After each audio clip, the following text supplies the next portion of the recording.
Nós vamos falar sobre a etiologia das feridas. Como que se classifica um ferimento?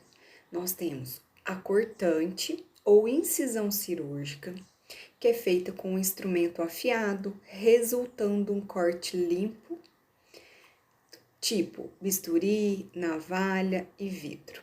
A contusa, produzida por força irregular, que não rompe a pele, mas causa dano considerável aos tecidos mole, por exemplo, o martelo. Lacerada, produzida por um objeto que rasga os tecidos, originando bordas irregulares, como faca cega, arame farpado e etc. Perfurante, produzida por um instrumento pontiagudo. Penetrante, produzida normalmente por armas de fogo, cuja as lesões variam de acordo com o tipo da arma, munição utilizada, velocidade do trajeto produzido. Escoriações, atrito com superfície áspera, como por exemplo o solo e a parede.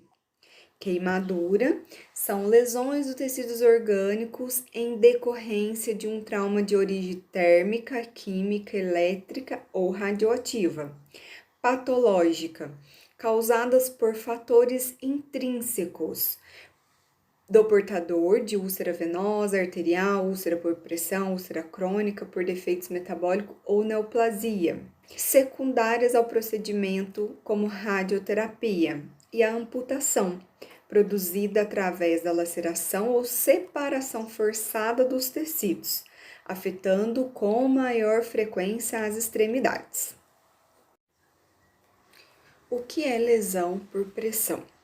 São as lesões localizadas na pele, provocada pela interrupção do fornecimento de sangue para a área, consequentemente de pressão, cisalhamento, fricção ou combinação desses três elementos. O termo escara não deve ser utilizado para definição de lesão por pressão, e sim para designar apenas a parte necrótica ou crosta da ferida. As lesões por pressão são indicadores de qualidade da assistência prestada. Assim, deve ser uma preocupação constante das políticas públicas de saúde, pois eleva o custo da assistência, denigrem a imagem do serviço e dos profissionais que neles atuam. Como classificar as lesões por pressão? Grau 1. Eritema esbranquiçado com pele intacta. Grau 2. Perda parcial da epiderme ou derme. Pode ter bolha, abrasão ou ulceração. Grau 3. Perda total da pele com ou sem comprometimento dos tecidos adjacentes. Grau 4. Comprometimento de estruturas profundas, como ossos, órgãos e tendões. Suspeita de lesão tecidual profunda, área localizada da pele intacta, de cor púrpura ou castanha ou bolha sanguinolenta devido ao dano do tecido mole, decorrente de pressão ou cisalhamento. E a inclassificável, que é a perda da espessura tecidual total, onde a profundidade real da úlcera não é visível devido à presença do tecido necrótico. Liquefação e ou tecido necrótico de coagulação, que é a escara. A escala de Braden foi criada para que possamos avaliar o risco que esse paciente está correndo. A percepção sensorial de umidade, atividade, mobilidade, nutrição, fricção e cisalhamento. Nós temos o totalmente limitado, o muito limitado, levemente limitado e nenhuma limitação.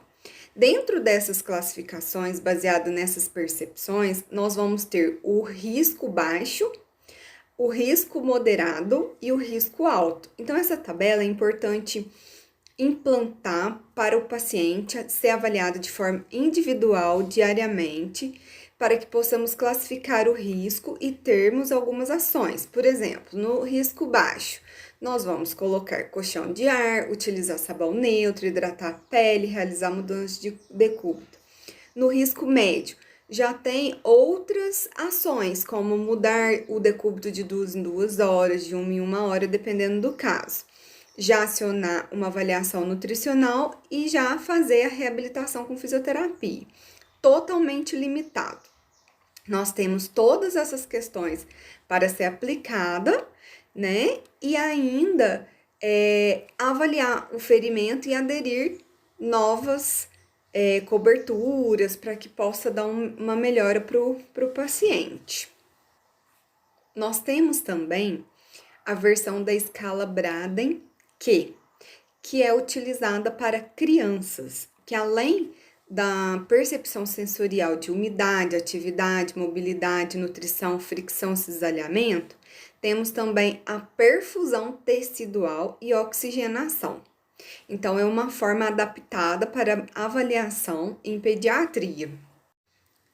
As úlceras de membros inferiores, elas podem ser classificadas como decorrente da insuficiência venosa crônica por varizes primárias, sequela de trombose profunda, anomalias valvulares, venosas, outras causas que interferem no retorno do sangue venoso. Localiza normalmente na região do maléolo e no terço distal da perna. De progressão lenta, bordas infiltradas, precedida por episódio de erisipela, celulite ou eczema e estase. Avaliação do risco. Nós temos a palpação dos pulsos poplíteo, tibial, posterior e pedioso. Dígito compressão, ou a perfusão periférica. Exerce a compressão por 3 segundos na cabeça do metacarso e na polpa plantar, observando o retorno da coloração normal, além de realizar o índice tornozelo-braço, que é um teste que indica a classificação do risco cardiovascular. Apesar de não determinar a localização da obstrução, para a detecção precoce da doença arterial oclusiva dos membros inferiores, mas é um método que auxilia muito para que possamos classificar a ferida, se ela é mista, se ela é venosa, se ela é arterial. E como que é essa técnica de aferição? A gente deixa o paciente em decúbito dorsal por 5 minutos antes de iniciar o teste. Verifica a circunferência do braço para definir o manguito apropriado, né? Então, nós temos lá a medida da circunferência braquial, então a gente vai determinar se vai ser o manguito para adulto, pequeno, para adulto, grande ou obeso. Então, nós vamos aferir nos membros superiores da artéria braquial a pressão arterial, que é a pressão sistólica com auxílio do Doppler vascular, permitindo maior acurácia em relação ao estetoscópio, né, para a gente ter certeza. Então, nós, a partir daí, vamos também aferir os membros inferiores,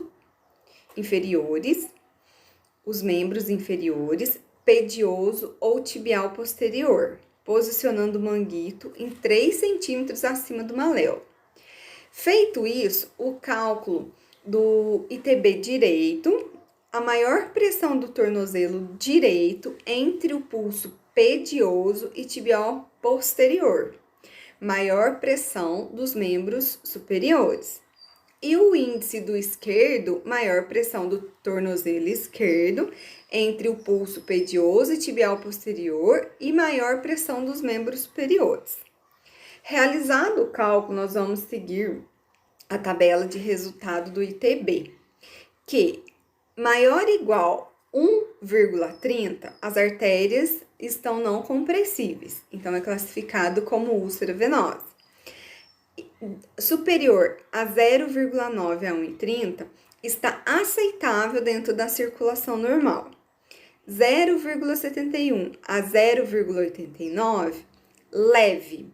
0,41 a 0,70, moderada. E acima de 0,40, grave por dor isquêmica. Ficar a úlcera de membros inferiores, nós temos como prevenção manter repouso e elevação dos membros inferiores, usar meias de compressão, exercícios físicos, reduzir o peso corporal e realizar avaliação clínica periódica. Lembrando que a meia de compressão, ela é medida de acordo com a circunferência da panturrilha e nós temos também a medida até o joelho, né? Então, é preciso fazer essa medição antes de comprar a meia.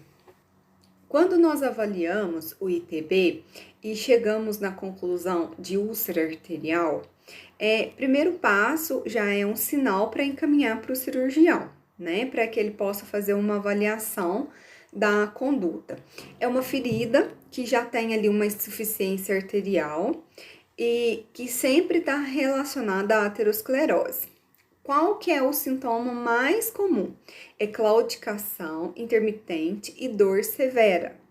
Já é uma ferida que tem uma palidez, uma ausência de estase, um retardo do retorno da cor.